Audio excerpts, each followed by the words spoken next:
mugamba mutya mwena bakyali bange naba ikumide ku Musajja TV mwebale kutogoberera mwebale subscribing gwatana subscribing duka video swali ku YouTube ono Musajja TV yo subscribing yo sharing iyo lwalero mbaletedde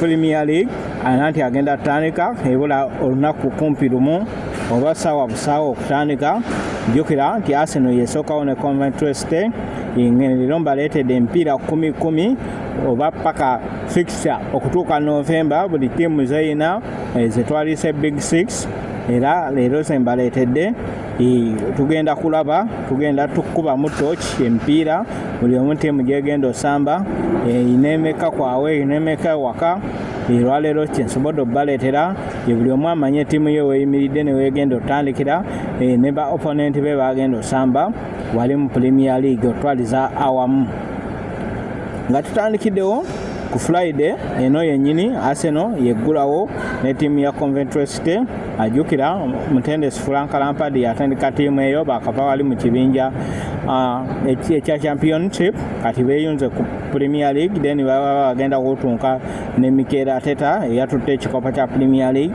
omupiira ogwo guggulwawo ku Lwokutaano luno essaawa zijja kuba 2 bwembanga seerabidde sawa 2 ez'ekiro omupiira ogwo gujja kuba gusambibwa omupiira ogwo Arsenal ngetuuka ne Coventry City jukira Arsenal yakatwala Community Shield olw'okuba tiimu ya Manchester City goolo 3-0 nga goolo ezo zateebwa mwana mulenzi Ricardo Calafiori mwana mulenzi Kai Havertz ne kapiteeni wa Martin Odegaard then basobola otwala ekikopo ekyo oba engabe eyo jukira engabe eyo ezanyibwa wakati awangudde Premier League ne FA Cup era nga otogera Arsenal yagitwala dda kati tulinze bulinzi olunaku lwaleero Arsenal egenda kuba etunka ne tiimu ya Coventry City wali mu Premier League mupiira oguggulawo awe nkugambye nti ngenda kuyitiramu nkubiremu torch ku mupiira 10 tiimu yo gyegenda osooka osamba ddala Big Six nga Arsenal nga 21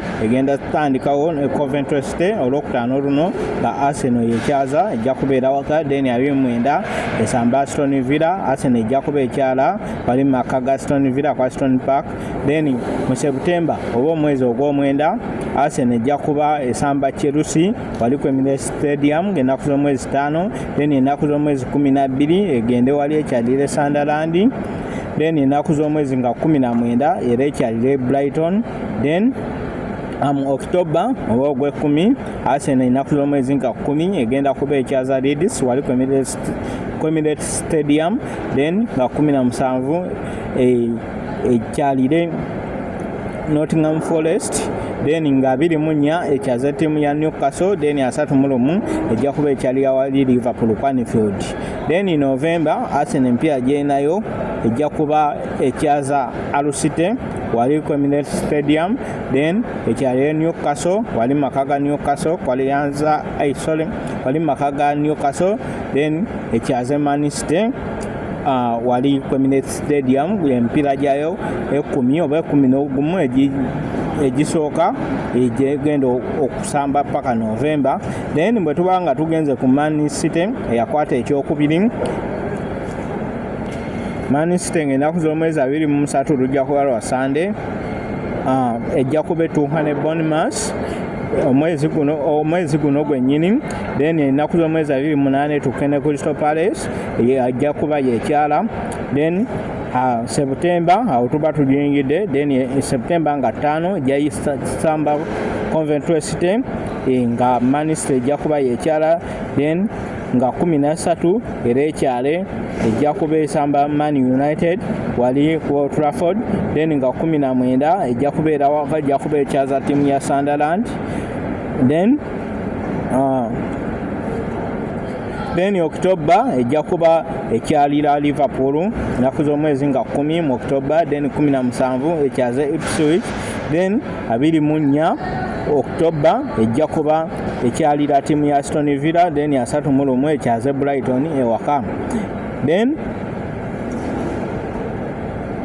November nga 7 ejja kuba ekyalira Nottingham Forest then 21 ekyaze Fulham wali ku maka gayo then 28 November ejja kuba ekyalira Arsenal wali ku Emirates Stadium yeje empira gya Man City 10 egisooka oba okutuuka mu November yejo empira gya Man City. Then nga tugenze ku tiimu ya Manchester United naku z'omwezi 22 olujja kuba lwa mukaaga walono lwennyini omwezi guno gwennyini ajja kuba ekyalira tiimu ya Hull City. Then 29 ekyaze Ipswich Town.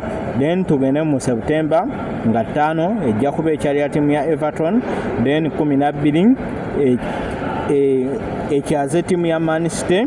Then 19 ekyaze tiimu ya Fulham. Then November nga 7 ekyaze tiimu ya Aston Villa.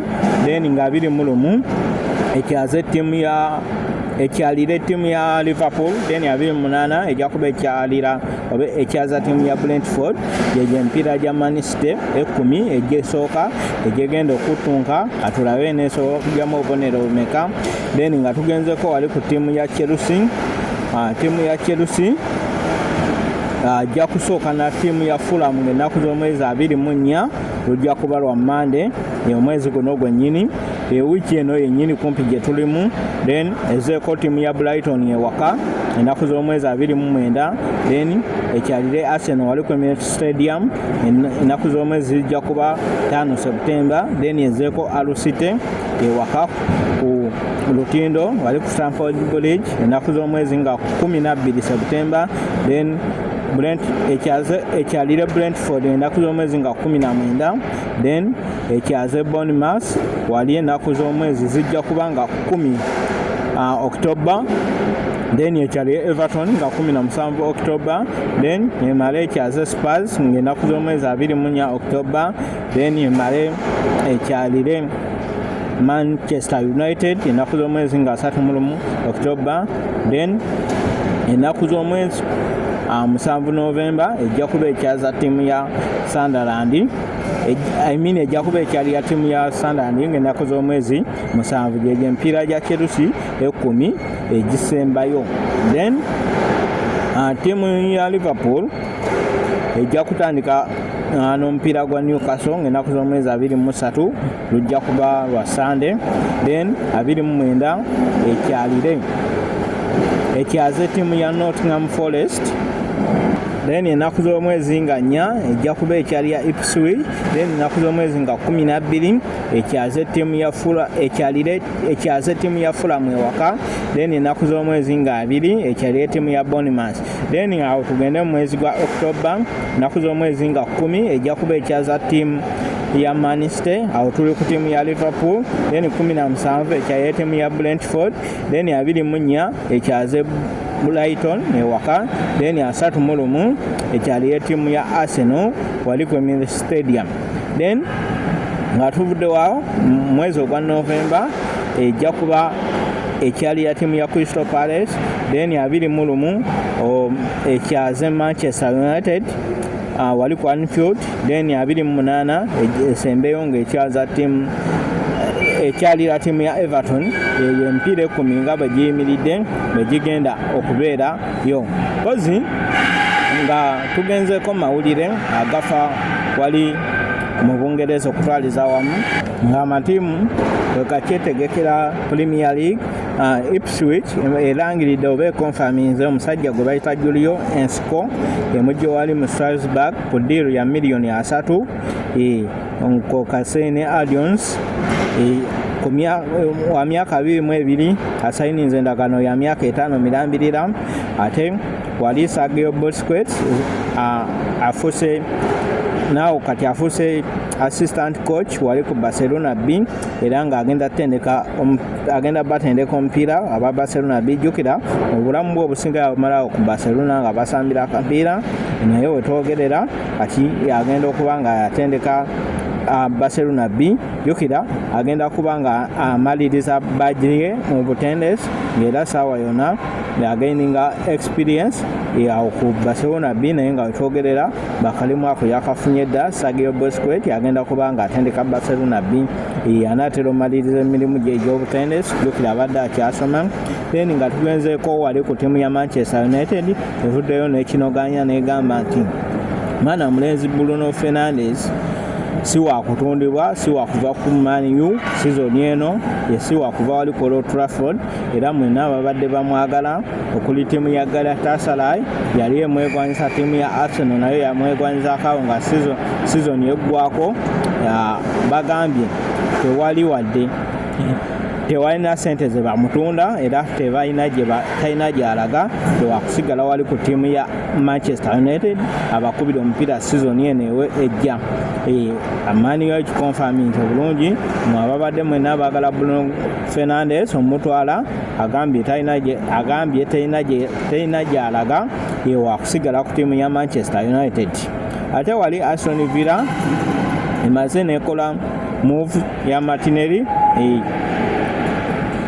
yakala agenda wali ku Arsenal kutula winga waabwe oyo Gabriel Martinelli nga era sources zigamba Villa ya contacting the Arsenal okulaba nga ebaguza omusambi oyo mu ssaawa nga 12 adiiro eyo kyemanye ejja kuba ekutusa. Ejjukira Arsenal eyagala kutunda mwana mulenzi oyo egende wali mu Juventus ereete Kenan Yos asobole obbakubira wingi eyo. Jjukira ate takyakiriza mwana mulenzi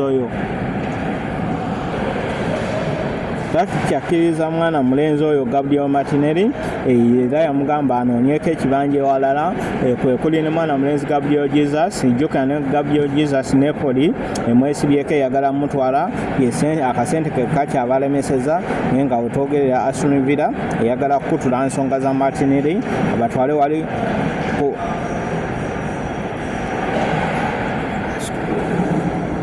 omutwale wali ku Aston Villa asobole okubakubira omupiira.